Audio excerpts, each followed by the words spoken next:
Povo de Deus, paz do Senhor Jesus. Amém.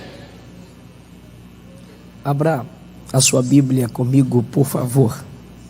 Obrigado.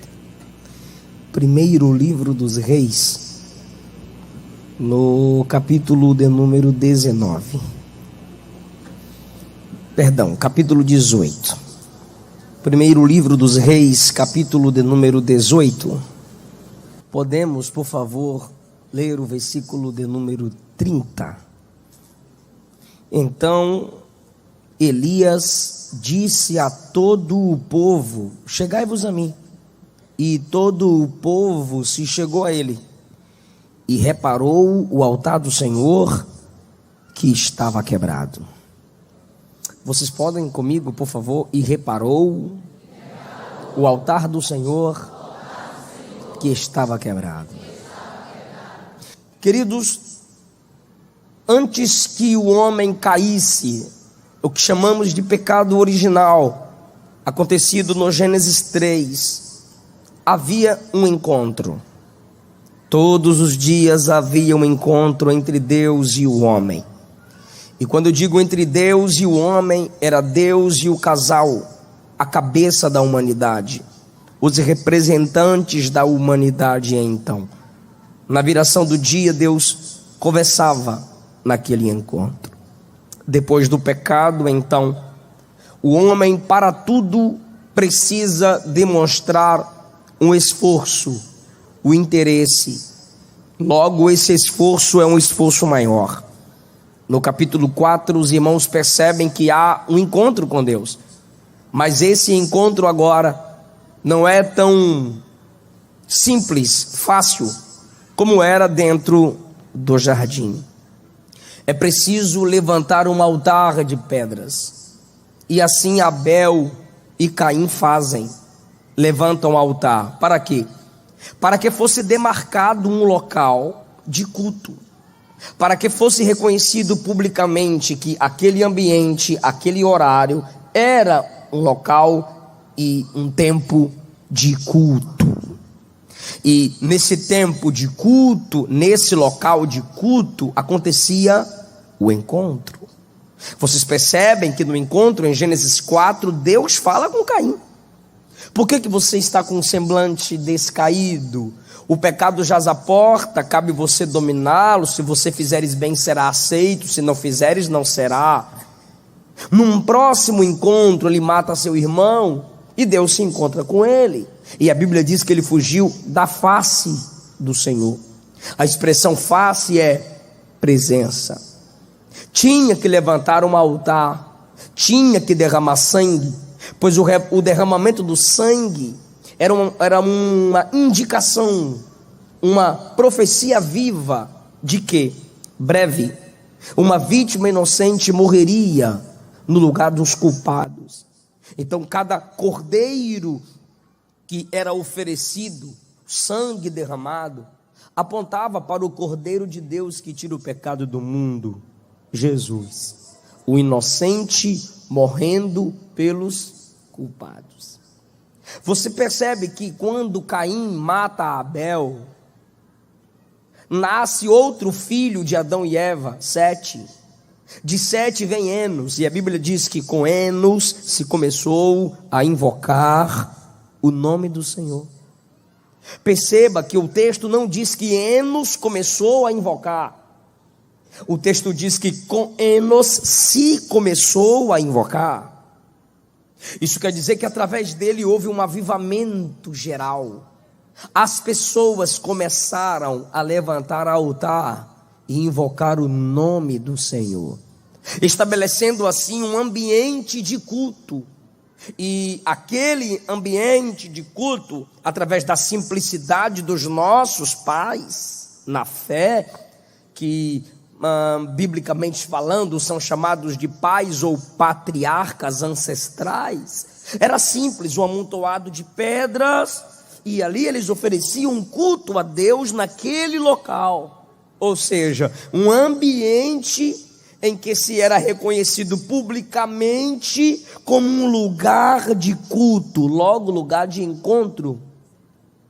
Aí vem, depois de Enos, a geração que invoca o nome do Senhor. Nós temos Noé, que quando sai da arca, diz o texto, Gênesis 9, Gênesis 8 e 9, que quando ele sai da arca, ele levanta um altar. No novo mundo reinaugurado, a inauguração desse novo mundo pós-dilúvio é feito com um altar levantado, para que haja um encontro entre Deus, Noé e sua família ao redor do altar. Depois de Noé, Deus chama Abrão, e Abrão, a partir de Gênesis 12, onde chegava, ele tinha o costume de levantar. Só que no tempo de Abrão, já era comum ter altares estabelecidos em alguns locais. Por quê? Porque aquele povo era idólatra, cada um tinha seu ídolo, cada nação tinha os seus ídolos. Então era normal terem altares, e Abraão levanta altar, e é Abraão que se torna destaque num ambiente de muitos altares. Por quê? Porque nessas terras pagãs por onde Abraão passava, tinham altares, só que acima dos altares haviam os ídolos. Aí Abraão chega no mesmo ambiente que tem muitos altares, junta pedras e também levanta um altar, e começa a orar, e começa a dialogar, e nesse diálogo há movimentos. O que há de estranho aqui é que em cada altar haviam ídolos, mas no altar dele não tinha ídolo. Aí o povo estranha, ele tem altar como a gente, mas ele conversa com a divindade que a gente não vê, porque o Deus de Abraão é o nosso Deus, invisível porém real.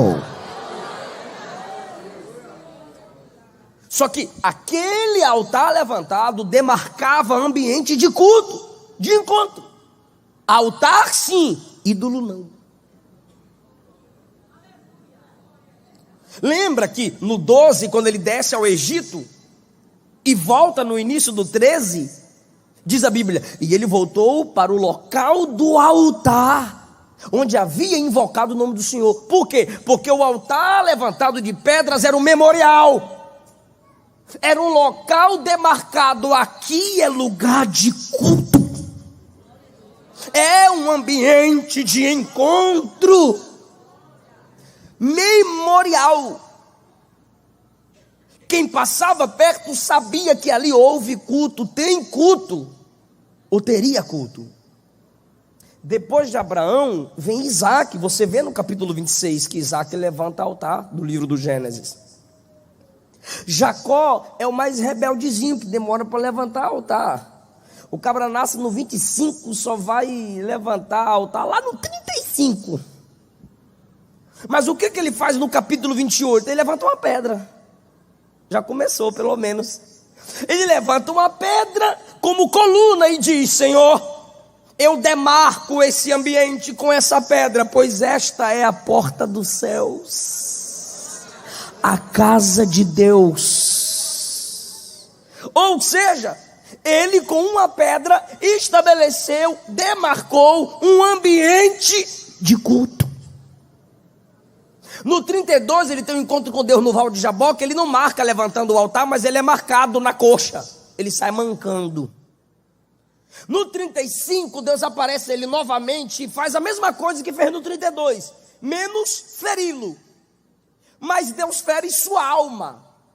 Morrem pessoas no Gênesis 35, amadas por Jacó. Seu nome é novamente confirmado, não Jacó, mas Israel. E ele levanta altar. Por quê? Porque ali Deus havia tido encontro com ele. Sabendo que os patriarcas levantavam altares para o encontro com Deus, o povo de Israel, que começaram a se desenvolver no culto, andando no deserto, através da liderança de Moisés, também conheciam altares de culto.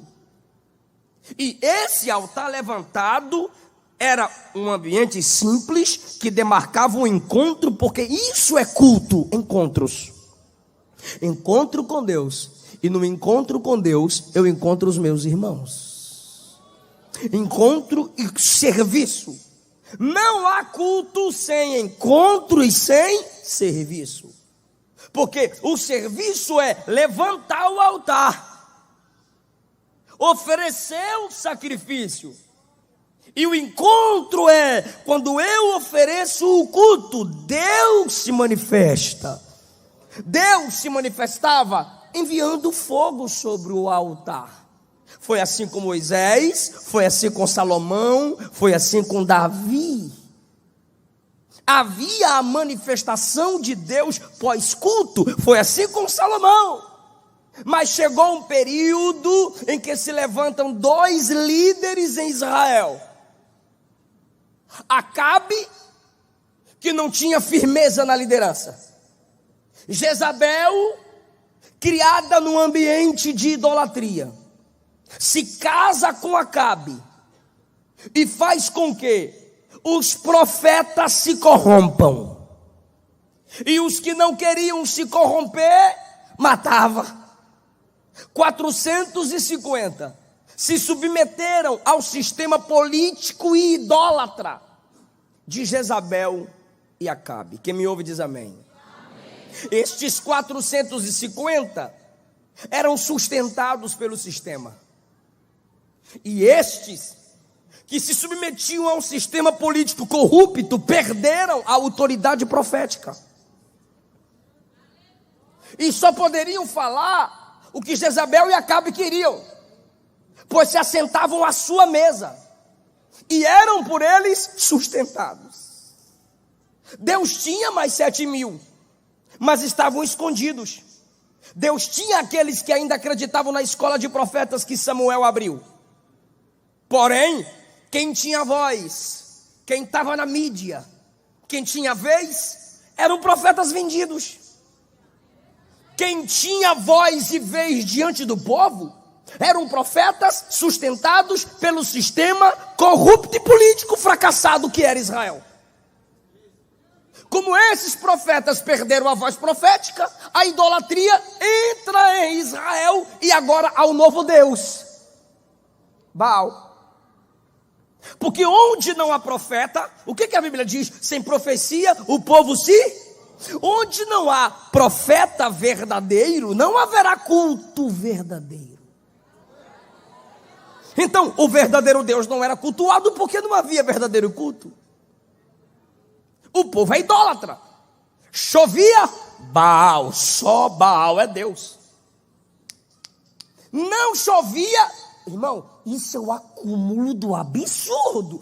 É Romanos 1, quando Paulo bate na idolatria e na homossexualidade, Paulo diz, se sentindo sábios, tornaram-se tolos. Por quê? Chovia, relampeava, Baal é Deus. Não chovia, não relampeava, Baal está dormindo. Aí, Elias chega no local onde Acabe vai a ele, e Acabe olha para Elias, que não é profeta vendido, que não depende de sistema corrupto político, e diz a Elias, no 17, és tu perturbador de Israel? Aí Elias na hora, na lata responde, perturbador é tu e toda a casa de teu pai. Aí Elias tem que ter amor. A maioria de quem me manda ter mais amor é covarde. Perturbador de Israel é tu e a casa de teu pai, porque vocês deixaram os mandamentos de Deus. Agora, ajunta a mim todo o Israel no Monte Carmelo, e os 450 profetas de Baal, e os 400 profetas de Azerá, que comem da mesa da tua mulher. Traga os 900 que vocês sustentam, eu sozinho vou encará-los. Quando ele manda ajuntar, Elias vira as costas para Acabe, olha para a igreja, olha para o povo e diz: até quando vocês vão cochear entre dois pensamentos? Sabe o que é cochear? Já viu um coxo andando? Uma hora lá embaixo, outra hora em cima. Até quando vocês vão subir e descer na vida espiritual? Até quando vão viver de gangorra espiritual? Até quando? Se Baal é Deus, decidam por Baal. Se Deus é Deus, sigam Deus. Mas se Baal é Deus, sigam Baal. O que Elias está dizendo é: escolhe. Quer viver no mundão? Vai para a porta larga e vai para o inferno. Deixa a gente em paz. Você quer Jesus? Você quer igreja? Você quer evangelho? Abandona o mundo, se arrependa, abandona ídolo, abandona Baal e vem para a porta estreita. É isso. É Elias que está dizendo. Se Baal é Deus, sigam. Olha o se, é condição. Por quê? Porque não é.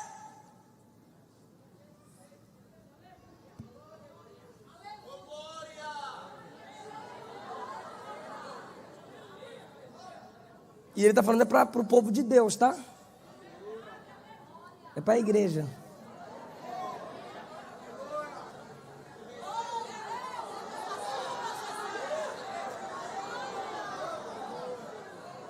É por isso que aí os net crentes aí no YouTube, né? Fala de Jesus, eu falo: Senhor, eu vou te seguir por onde tu for. Eu não tenho covil. As raposas têm seus covis, vocês são raposa, raposa segue raposa, eu não tenho covil.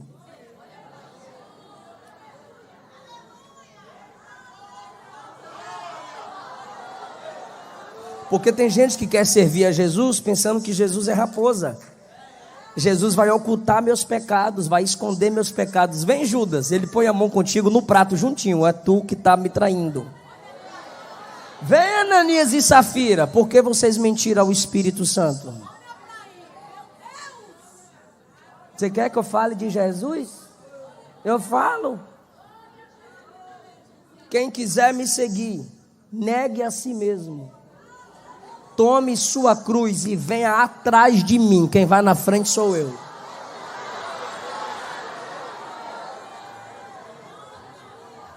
Quem quiser me seguir tem que deixar pai, mãe, tem que amar menos pai, tem que amar menos mãe, tem que amar menos filhos e filhas, irmãos e irmãs. É Jesus.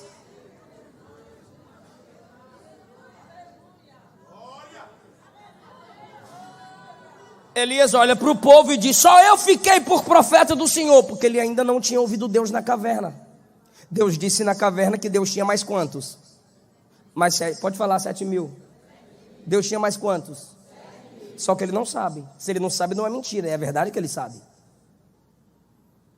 Só eu fiquei por profeta. E os profetas de Baal são 450. Os de Azera ele vê depois, ele manda matar. Mas os de Baal são 450. Ele falando com o povo. 23. Deem-nos bezerros. Bora. Vocês que... Não é vocês propriamente dito, estou imitando Elias. Vocês que adoram Baal por causa desses falsos profetas, tragam os bezerros. Vocês vão nos dar bezerros, mas deem primeiro para eles. E eles vão dividir em pedaços. Eles vão colocar sobre a lenha. Só que não vão meter fogo. Por quê? Baal não é Deus do relâmpago? Então que ele acenda o fogo.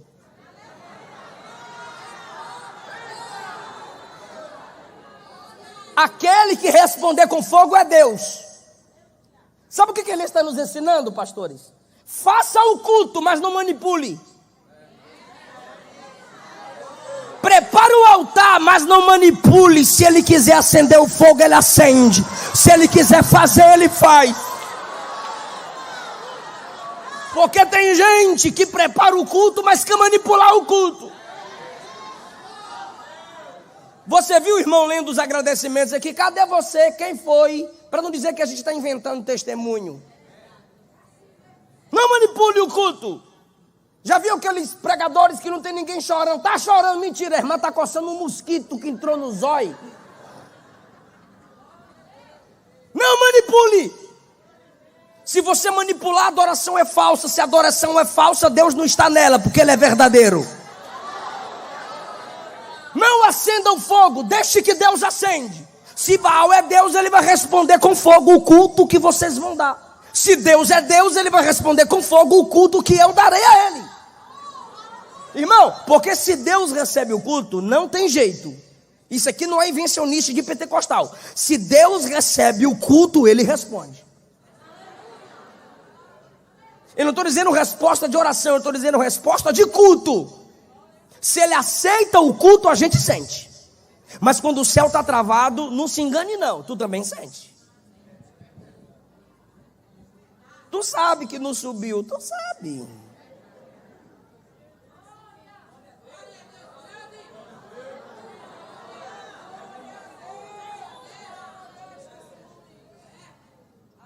Invocai o nome do vosso Deus, e eu invocarei o nome do Senhor. E há de ser que o Deus que responder por fogo, esse será Deus. E todo Israel, o povão já não gosta, né? Boa essa palavra, top, hein? Top. Olha o povo aí, boa essa palavra. Versículo 24. Elias agora olhou para os profetas de Baal e disse assim: escolham para vós um dos bezerros, preparai o primeiro, porque vocês são muitos. Como eu sou minoria, eu fico para depois. Não é na pressa, não é na briga, porque quem vai aparecer primeiro. Começa. Tem gente que começa primeiro, mas não chega lá. Comecem. Aí eles poderiam ter a ética. Não, comecem você. Mas não, nós vamos mostrar para você quem é nós aqui. Pegaram o bezerro, prepararam o bezerro, invocaram o nome de Baal, desde a manhã até o meio-dia. Baal, responde, sem nenhuma voz. Baal, responde, sem nenhuma voz. Aí começaram a saltar sobre o altar. Lembra da manipulação? Invencionices não chamam a atenção de Deus. Eu não estou falando de características, sua alegria pessoal, seu perfil de culto. Não é para chamar a atenção de Deus. É porque você quer. Você gosta. É o seu perfil. E quem não faz, como você faz, não quer dizer que é menos espiritual do que você. O que eles fizeram? Começaram a se desesperar e a saltar sobre o altar. Sabe o altar feito para invocar? Começaram a subir no altar. Opa! Aquele desespero. Mas o bichinho não existe, vai ver. Aí meio-dia, Elias é dos meus. E de vocês também, nordestino é doido. Meio-dia, Elias zombava deles dizendo: clamem em altas vozes, ele é um Deus. Pode ser que ele esteja conversando com alguém, ou que ele tenha alguma coisa para fazer, ele está ocupado. Ou que ele intente alguma viagem. Ele deve estar viajando, grita que ele volta. Ele liga a seta e volta. Gritem. Se ele estiver dormindo, ele vai acordar. Olha a ironia de Elias. Ele está viajando. Por que Elias tem moral para ironizar? Porque o Deus de Elias não precisa viajar. Ele é onipresente. Ele está em todos os lugares ao mesmo tempo. Gritem, se estiver dormindo, vai acordar. Por que Elias tem moral para ironizar? O nosso Deus não dorme, o guarda de Israel não dorme. Olha o desespero do 28. Pegaram faca e começaram a se cortar. Baal, nós vai matar nós. E começaram a se cortar. Passado o meio-dia já é tarde. Começaram pela manhã. Passado o meio-dia, profetizaram. Estão manipulando, irmão. Começaram a profetizar. Porém não houve nem voz, nem resposta, nem atenção. Aí Elias chegou à tarde. Não houve nada, Elias disse: cheguem-se a mim. É minha vez. É o meu culto. Talvez você esteja pensando, pastor, o que isso tem a ver com a minha vida? De agora para o final. Elias olha para o povo e disse, cheguem a mim, versículo 30. E o povo veio a ele. Quando o povo veio a ele, ele reparou o altar do Senhor, que estava quebrado.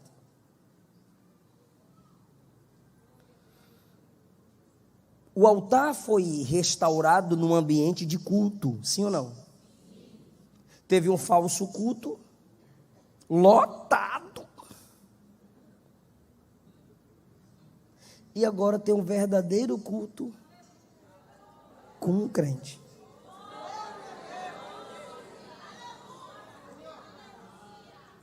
O falso culto que começou primeiro, durou muito tempo, lotado de falsos crentes, não teve nenhuma resposta.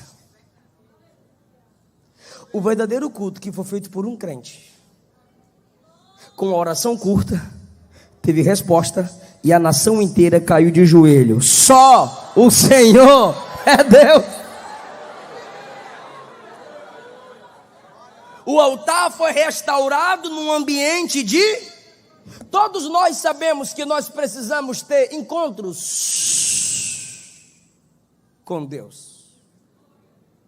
A nossa vida de oração tem que ser regular.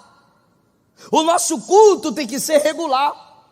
Por isso que Mateus capítulo 6, versículo 6, não é se fores orar, é quando fores orar.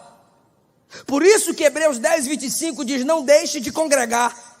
São nossos encontros, encontro com Deus, serviço aos nossos irmãos. Enquanto servimos aos irmãos, cultuando a Deus, encontramos esse Deus no encontro com os irmãos. Mas onde Elias está restaurando o altar? Elias poderia chegar de madrugada. Tadinho do altar do Senhor, deixa eu arrumar bonitinho. Não! Ele olha para o povo e diz, cheguem. Quando o povo, a multidão se aproxima, ele diz, vejam isso. E ele começa a consertar o altar. O que Deus está dizendo a alguém aqui é, ambiente de culto é ambiente de restauração de altares.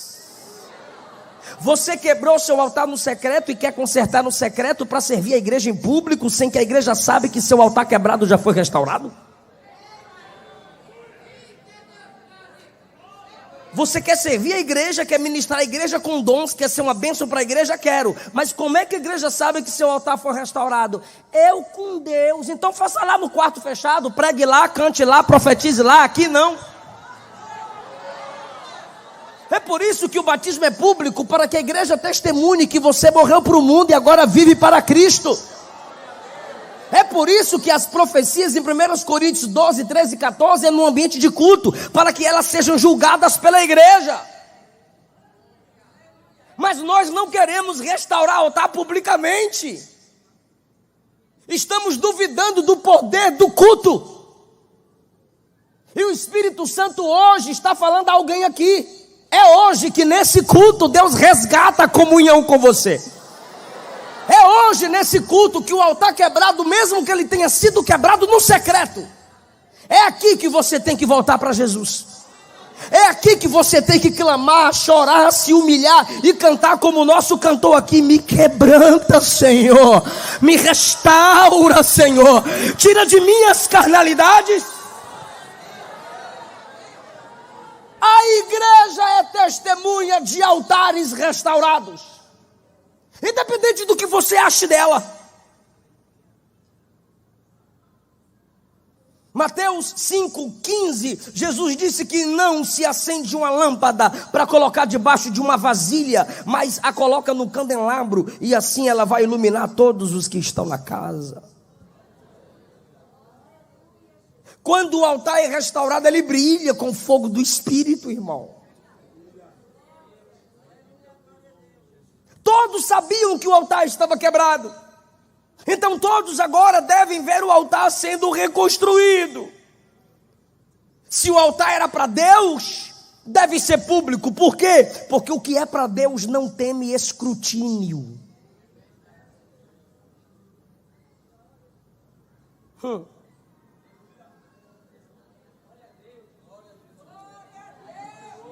A gente canta, quebra a minha vida. Imagine Deus chegando com a marreta perto de tu. Posso? Tu vai dizer, tem misericórdia. Você deve ter cuidado com o que você fala e canta publicamente, irmão. Você sabia que na época do iluminismo, o que fechou as igrejas na Alemanha foram músicas sentimentais? Porque o iluminismo, junto à teologia liberal, dizia: o que importa é o que você sente. E cada um queria cantar no culto o que sentia. Como não tinha espaço no culto por causa da cultura, que a cultura era só glória para Deus, só glória para Deus. A cultura era essa, e não tinha espaço para cada um cantar o que sentia, começaram a ficar em casa para cantar o que sentia. E tem muita gente aumentando o seu nível de depressão porque fica simplesmente cantando aquilo que está sentindo, ou conforme o que está sentindo.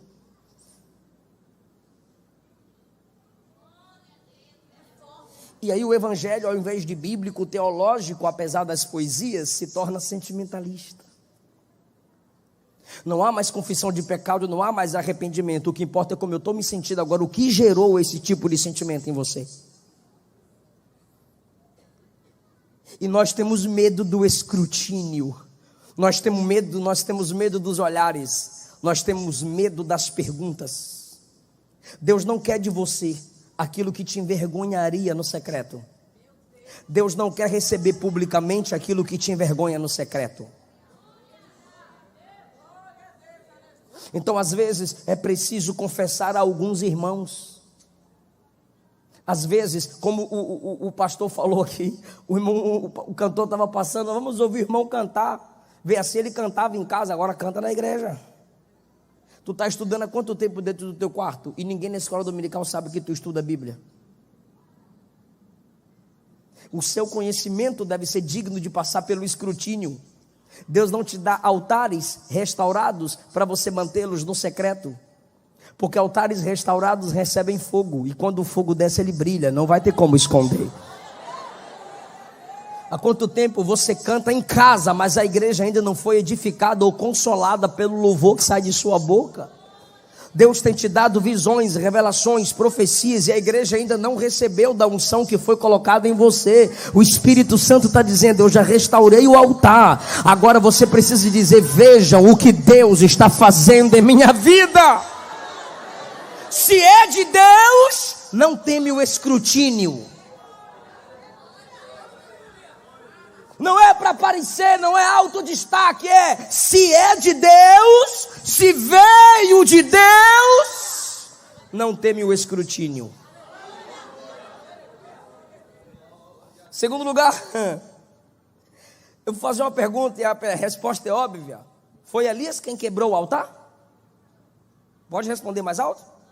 Foi Elias quem quebrou o altar? Mas quem restaurou? Mas não foi ele que quebrou.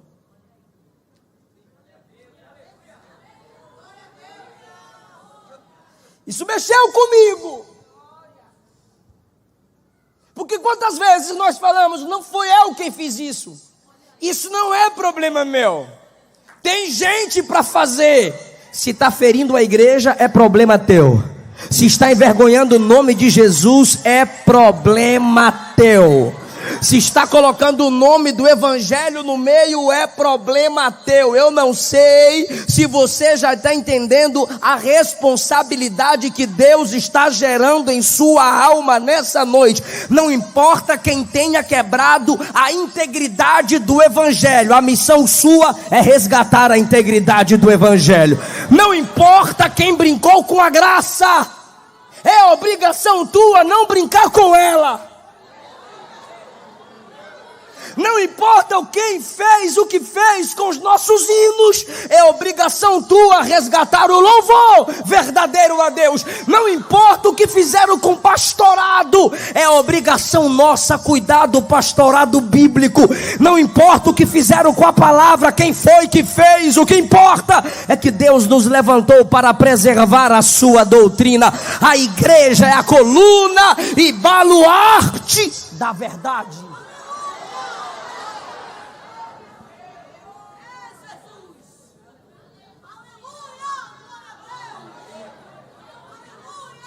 Eu estou orando para Deus levantar alguém. Deus não vai te responder.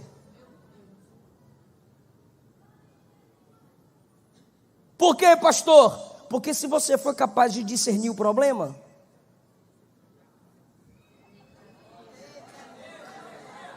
você já percebeu que nem todo mundo percebe as coisas como você? O culto está frio, tem gente dormindo. O cara não está pregando nada e tem crente. Eita Deus, manto. E você diz, meu Deus, não tem nada de Bíblia nisso. Está percebendo que você se incomoda e outros não? A profecia é totalmente mentirosa e tem gente, amém, é manto, é mentira. Mas por que você percebeu e o outro não? Porque o restaurador de altar é você. Quem tem que corrigir é você. Agora, em nome de Jesus, imagine Elias chegando perto do altar. Olha que altar quebrado, hein, gente? Eu me escondi no ribeiro um tempinho e vocês deixaram o altar desse jeito? Que crentalhada é vocês, hein? Preguiçosos. Olha o altar todo quebrado, irmão. Vê o altar quebrado e reclamar do altar quebrado sem fazer nada pelo altar que está quebrado não te torna diferente de quem quebrou o altar. Pior, te torna um fofoqueiro que só sabe os problemas do altar. Pelo amor de Deus.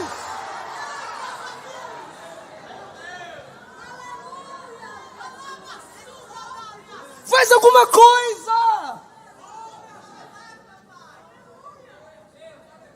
Os falsos profetas estão na internet. Deixa eu ver seu Instagram. Quando eu chego no Instagram, sua foto é de biquinho. Vira macho.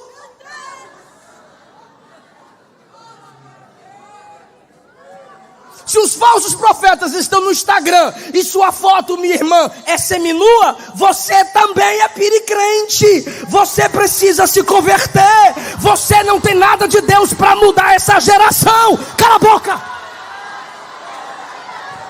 Você é hipócrita.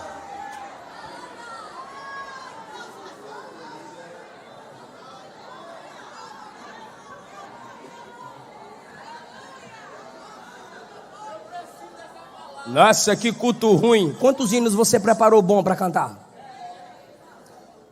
Nossa, a banda tá tudo desafinado. Quantas cordas você já deu para os instrumentos? Nossa, o meu pastor lá está pregando a mensagem muito fraca. Você já deu quantos cursos teológicos para ele? Quantos comentários bíblicos você já deu? Um lexo, um curso de hermenêutica, exegese, quantos? Ah, nem sei que é isso, pastor. Então cala a boca que você não entende de pregação. Falar do altar quebrado sem fazer nada para arrumá-lo te torna hipócrita. Ah, mas eu falo no Facebook. E desde quando o Facebook é certificado de conclusão teológica? Desde quando o Facebook é altar para pregador de verdade? Irmão, tem pregador no Face, mas tem pregador do Face.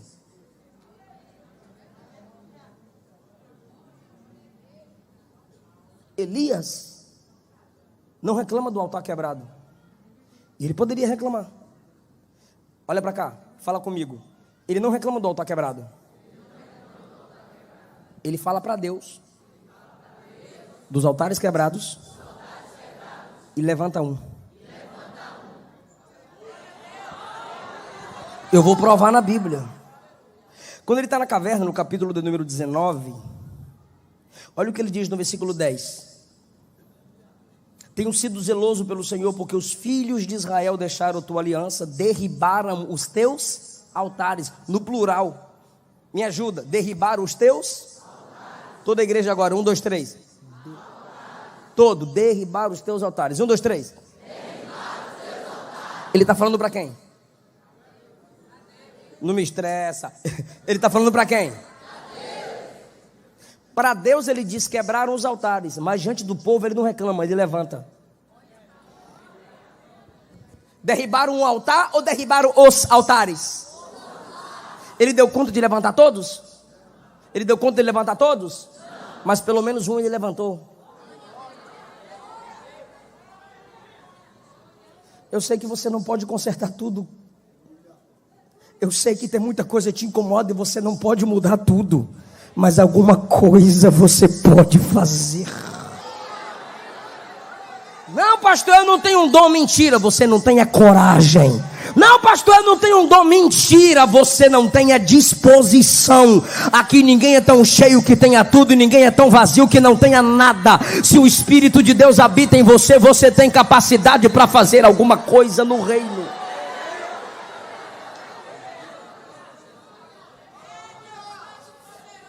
A carta aos Efésios, capítulo 5, Paulo diz: desperta. Eu preguei aqui da primeira vez, lembrei.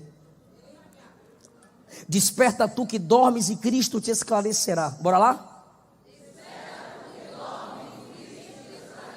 Não é tu fica dormindo que Cristo vai jogar luz em você. Não, isso é evangelho vagabundo. Desperta você que está dormindo. E aí, pastor? Cristo vai te esclarecer.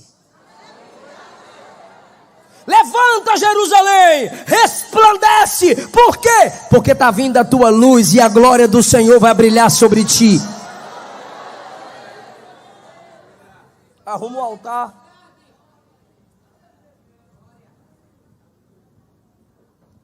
Essa é forte.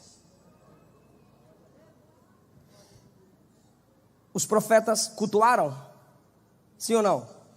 De modo falso, mas sim ou não? Fizeram culto? Tinha altar? Tinha ou não? Tinha altar? Tinha altar? Não seria mais fácil Elias falar: licença, deixa eu usar agora eu vou levantar, quer dizer, eu vou oferecer o culto porque o altar já está? Pronto, uai, ganha tempo, Elias, lá de ser beijo, rapaz. Seja inteligente, rapaz, o altar está pronto, rapaz.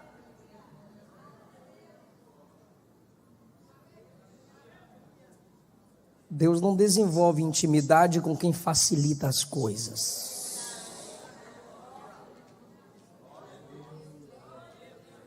O altar estava pronto, mas ele preferiu reparar o altar do... ele reparou o altar do... Então isso quer dizer que apesar de ser altar, o outro altar não era do...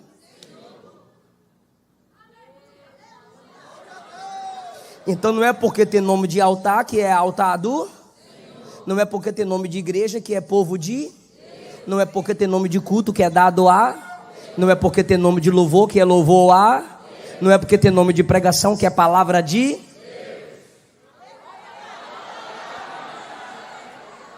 Sabe o que é mais lindo, perfeito, completo? E se prepare para dar um glória lindo. É que o altar está em pé e o do Senhor está quebrado. Está em pé? Tá, mas é falso. Está quebrado? Tá, mas é verdadeiro. Está em pé, mas é falso. Está quebrado, mas é verdadeiro. Para Deus e para Elias, é melhor quebrado verdadeiro do que em pé em falsidade, irmão. Ah, meu Deus! O Espírito Santo está dizendo isso. Eu prefiro você moído no pó, chorando, fraco, arrependido, verdadeiro, confessando, sem abrir mão da verdade, do que com aparência. De verdade, levando uma vida de mentira.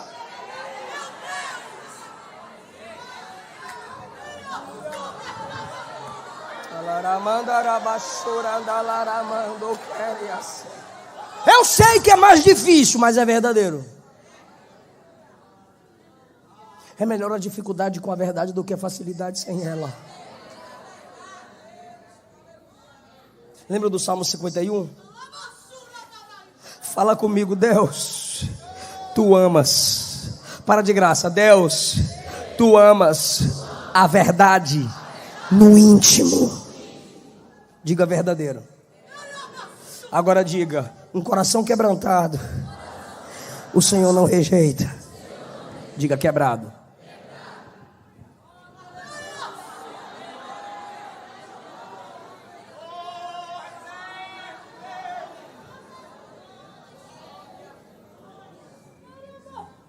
É assim o nosso coração. Hoje nós não temos mais altar de pedra. Nós, assembleanos, chamamos o púlpito de altar. Não porque ele seja, mas pelo que é feito. Aqui é feito o que é sagrado. Louvor, palavra. mas não é altar. Isso aqui é púlpito.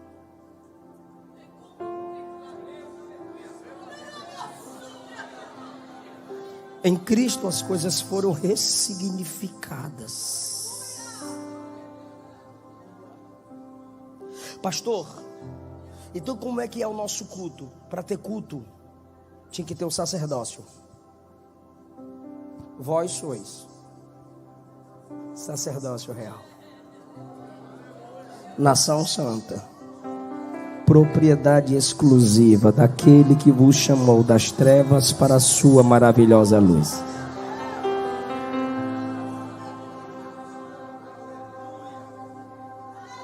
Pastor, aqui está o sacerdócio. E o culto é feito como? A oferta qual é? Hebreus 10. O fruto dos lábios que confessam o nome dele. Qualquer música que não confesse o nome de Jesus, não chame o nome de Jesus, não invoque o nome de Jesus, não declare o nome de Jesus, é música, poesia, louvor nunca. Porque a Bíblia diz que o louvor é o fruto do lábio que confessa o nome dele.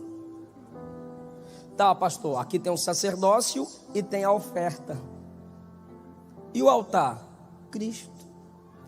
Temos esse altar, não onde os sacerdotes comem, mas um altar através do qual invocamos o nome do Pai, Jesus, Hebreus 10.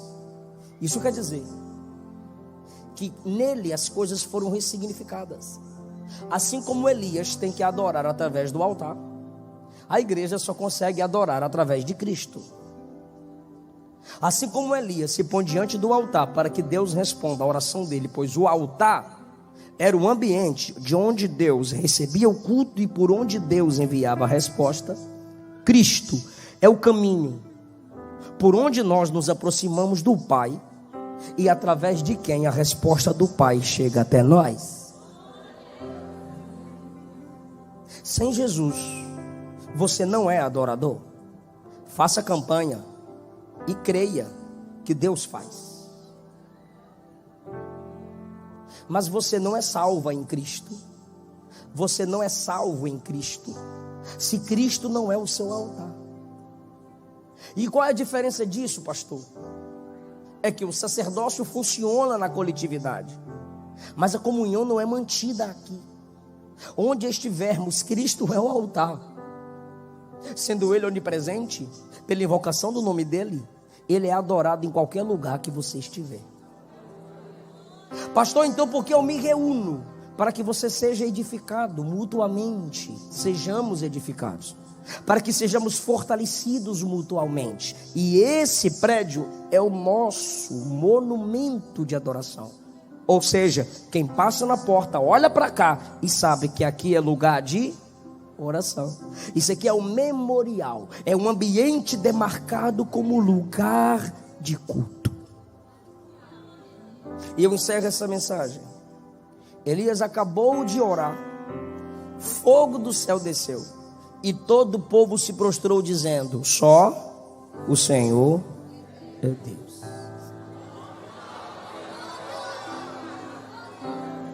Abriram mão de Baal e vieram servir o verdadeiro Deus.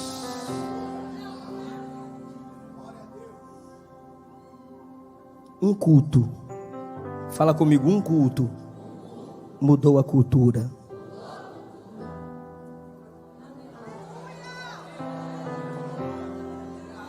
Em nenhum momento eu pedi para você dar glória a Jesus. Não precisa, vocês são pentecostais vivos.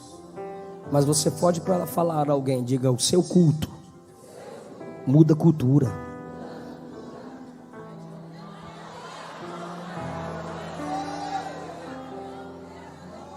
Como está o seu altar de culto familiar?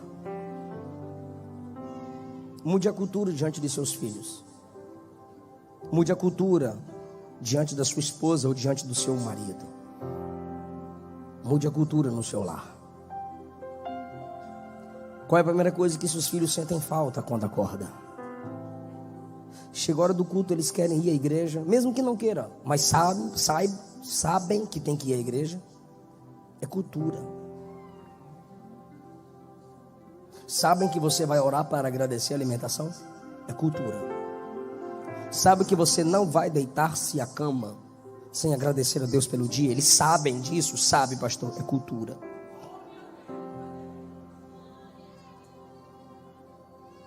O culto muda a cultura.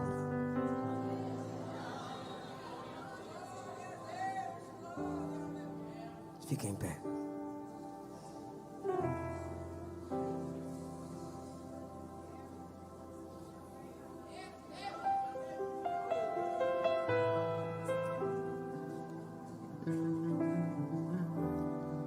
Feche os olhos comigo. Senhor Jesus, obrigado pela sua palavra. Tem gente aqui que está com desejo de te sentir mais. Tem gente aqui que está clamando mais pela sua presença.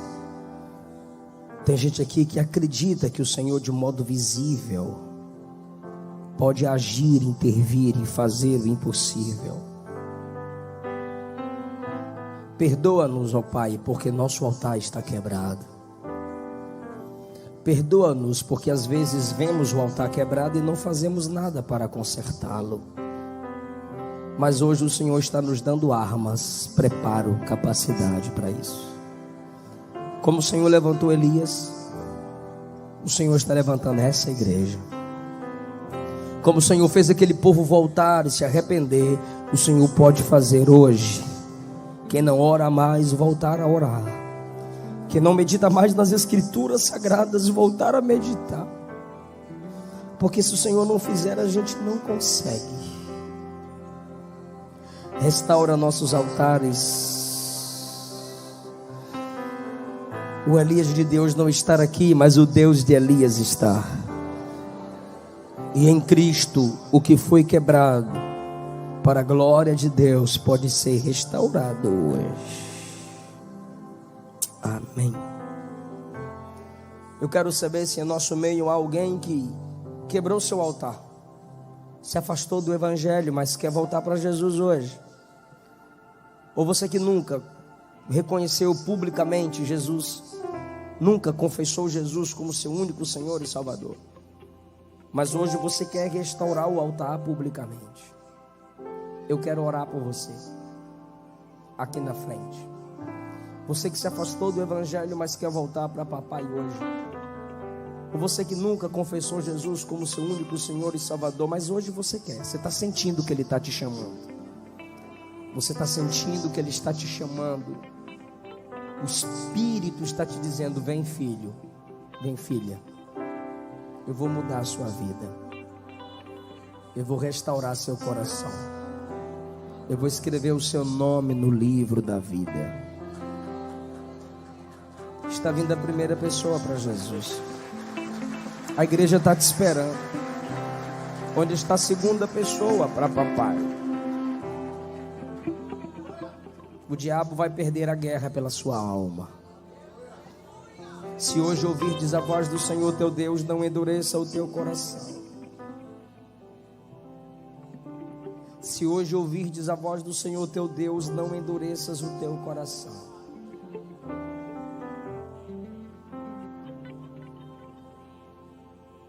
Onde está mais alguém que queira receber Cristo como seu único Senhor e Salvador hoje? Ele perdoa você. Ele apaga o seu passado e escreve uma nova história para a sua vida.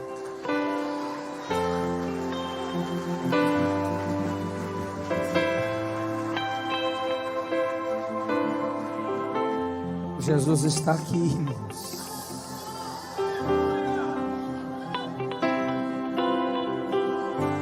Todas as ruínas da sua vida espiritual são lançadas fora. E Jesus fortalece a comunhão contigo hoje. Toca, Espírito Santo, na alma desse homem. Toca, Espírito Santo, na alma dessa mulher. Vem para papai. E conhecereis a verdade, e a verdade vos libertará. Se pois o Filho vos libertar, verdadeiramente sereis livres. Crendo com o teu coração e confessando com a tua boca que o Cristo ressuscitado dentre os mortos é o Senhor, serás salvo. Quem nega o Filho de Deus não tem o Pai, mas aquele que confessa o Filho, esse tem o Pai. Jesus disse: aquele que me negar diante dos homens, eu também vou negá-lo diante dos anjos. Mas aquele que confessar meu nome diante dos homens, eu confesso o seu nome diante dos anjos, diante do meu Pai.